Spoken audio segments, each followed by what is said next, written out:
So today, I'm gonna show and teach you how to wire transfer to your Robinhood. So, how to wire in? Here's how to wire money into your investing account. First, you need to go to your account, which is the person icon in your app, and then click the menu, which is the three bars, and then select transfer. After selecting it, select send a wire transfer from your bank. Next, when prompted, give your bank or institution provided on-screen wire instructions.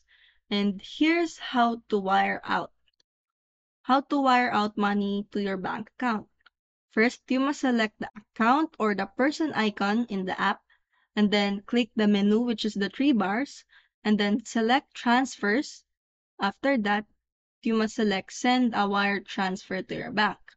And then choose an account to transfer money to.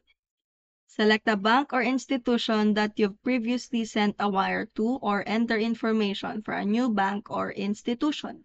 After selecting, click Continue. After Continue, you must review your wire transfer and then select Transfer. And that's how you wire transfer to your Robinhood.